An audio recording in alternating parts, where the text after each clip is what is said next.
suaminya itu tukang judi, suaminya itu bahkan melakukan KDRT.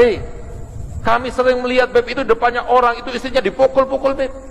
Tapi Masya Allah, kalau ada yang membela itu dia bilang, ini urusan saya, jangan Mas, biarkan saya.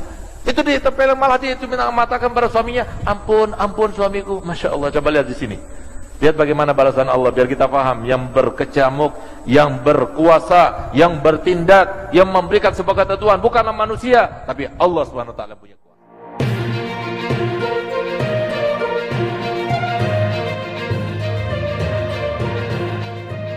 Hati-hati Bu, yang menyuruh ibu-ibu bakti sama suami itu siapa? Bukan suami, bukan mertua, bukan kepala desa, bukan. Tapi yang merintahkan para ibu-ibu, para istri untuk bakti pada suaminya itu adalah Nabi kita Muhammad SAW.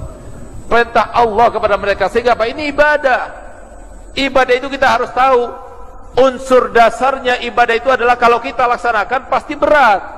Karena apa? Kita ada hawa nafsu, kita ada setan. Kalau kita nggak berjuang, kita nggak bakal bisa melaksanakan ibadah. Sama, bakti sama suami itu juga seperti itu. Oleh karenanya Bu, camkan baik-baik dalam Islam itu, kalau orang laki ini, dari mulai dia lahir, sampai dia dewasa, sampai dia kawin, sampai dia punya anak, sampai dia punya cucu, tetap hak yang paling besar adalah haknya Allah, lalu haknya Rasulullah, lalu ketiga, keempat, kelima, keenam, ke-30 itu adalah haknya orang tua.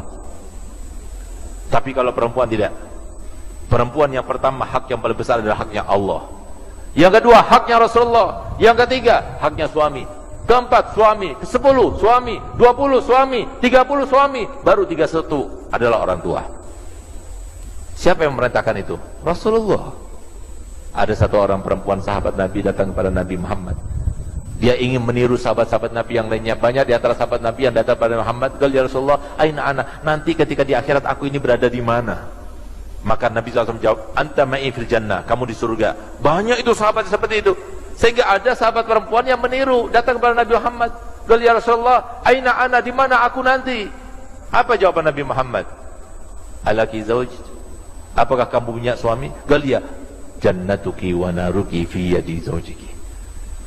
Surgamu dan nerakamu itu berada di tangan suamimu.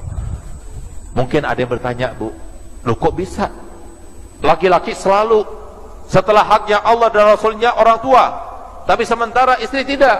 Setelah haknya Allah dan Rasulnya adalah suami, baru kemudian orang tua. Karena apa? Itu yang sulit dilakukan. Karena ibadah itu adalah sesuatu yang sulit dilakukan.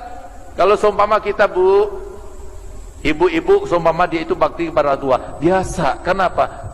Paling tidak balas jasalah. Dari semenjak kecil dia mengasih uang, dari semenjak kecil dia ngerawat, dari semenjak kecil dia mengasuh. Sehingga kalau kita membalas kebaikannya wajar. Sehingga apa? Kalau kita diperintahkan untuk bakti kepada orang tua, itu biasa. Tapi diperintahkan bakti pada suami, siapa suami? Orang lain. Bisa jadi tetangga, bisa jadi orang jauh.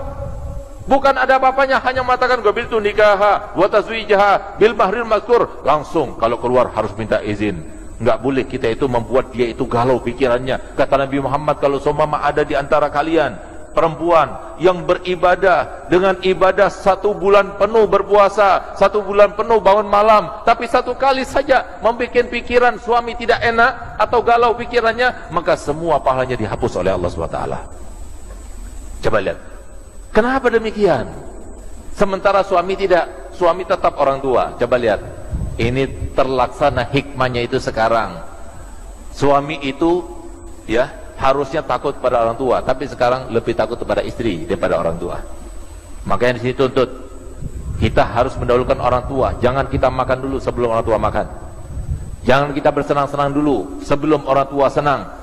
Jangan kita meletakkan uang di istri sehingga kita tidak bisa memberikan nafkah kepada orang tua. Hati-hati yang semacam ini. Kenapa? Nabi Muhammad telah bersabda dalam hadisnya, man faddala zawjatahu ala ummihi fa'alaihi la'natullah wal malaika wan nasi ajmain hatta yatuba wa yarda ilaiha. Barang siapa yang mengutamakan istrinya ketimbang ibunya, maka Allah akan melaknatnya, malaikat akan melaknatnya, dan seluruh manusia akan melaknatnya sampai dia bertobat dan dia berbuat baik lagi kepada ibunya. Oleh karenanya Bu, jangan kita katakan Bu bahwasanya bakti sama suami sekarang tidak ada lagi. Saya masih punya ibu. Dan alhamdulillah sampai sekarang saya bangga punya ibu saya. Karena apa? Saya bersumpah di atas mimbar ini, 27 tahun ibu saya mendampingi ayah saya almarhum Habib Hasan Baharun yang mendirikan pondok Darul Dakwah itu. 27 tahun demi Allah saya bersumpah, dari semenjak kecil saya bisa mengingat tidak pernah yang namanya berselisih, berantem, tidak pernah. Yang namanya marah itu tidak pernah pada suaminya. Yang namanya minta tidak pernah pada suaminya. Sehingga pantas saya nggak pernah bertemu dengan habaib besar-besar yang ada di luar negeri, kecuali setiap kali bertemu sampaikan salam sama ibumu, saya minta doa kepada ibumu. Siapa yang menyampaikan kepada mereka? Allah yang memuliakan, Allah yang membalasnya. Apa? Kebaikan kita itu, kita melakukan kebaikan bukan karena manusia, tidak, tapi karena Allah yang pedulikan, Bu. Bahkan kadang-kadang ada yang semacam ini, Beb, sekarang Beb, suami saya, Beb, saya berbuat baik kepada suami, saya tunduk kepada suami, tambah jadi nanti suami saya, Beb. Itu setan yang ngomong begitu. Kenapa? Yang membalas bukan orang, bukan manusia, tapi yang balas adalah Allah SWT. Kita tidak melakukan kebaikan menjadi istri yang solihah karena suami, tapi kita menjadi istri solihah karena Nabi Muhammad dan karena Allah. Ambil satu contoh, Bu. Ibu-ibu masih ingat tidak? Kira-kira 7 tahun yang lalu di bulan Maulid ada sebuah berita heboh di Jawa Timur, di mana ada seorang wanita yang sudah meninggal selama 30 tahun, tapi ketika digali ternyata jasadnya masih utuh, bahkan kafannya masih putih bersih. Kafannya pun dijaga oleh Allah Ta'ala. Apa yang terjadi? Ketika saya berdakwah di situ Bondo, saya bertemu dengan seseorang, salah satu jamaah, Bib, antum lihat, Bib, berita tentang seorang wanita yang masih utuh jasadnya padahal sudah dikubur 30 tahun. Kalian, itu tetangga saya, Bib, Masya Allah. Bagaimana kerjaannya, kok dia itu dimuliakan Allah Ta'ala sampai badannya itu masih utuh. Apa kata beliau? Beb, kami, Beb, di kampung, Beb, laki-lakinya itu nggak ada satupun di antara kami kecuali kami merasa iri pada suaminya. Kenapa? Solihahnya luar biasa, Beb.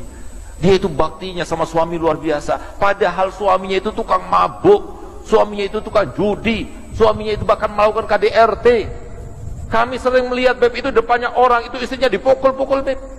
Tapi Masya Allah, kalau ada yang membela itu, dia bilang, ini urusan saya, jangan Mas, biarkan saya. Itu dia tempeleng, malah dia itu mengatakan pada suaminya, ampun, ampun suamiku. Masya Allah, coba lihat di sini. Lihat bagaimana balasan Allah, biar kita paham. Yang berkecamuk, yang berkuasa, yang bertindak, yang memberikan sebuah ketentuan, bukanlah manusia, tapi Allah SWT punya kuasa.